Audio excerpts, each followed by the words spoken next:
Yo guys, welcome to the Tech Stuff channel. In this tutorial, I'm going to show you how to clean the cache of your Mozilla Firefox.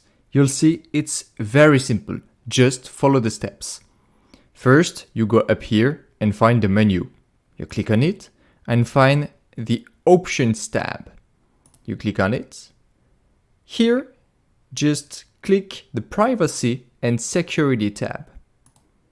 Once you're there, you go down and stop at the Cookies and Site Data section.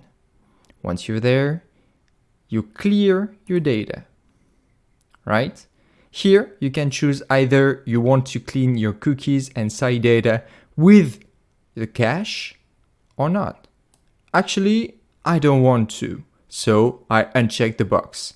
I leave this one checked because this is the cache and I want to clear it. Then you click on clear. And that's it, guys. There you go. Thank you very much for watching, guys. Hope it helped you. And if it's the case, of course, don't forget to subscribe for more tutorials and random tech stuff.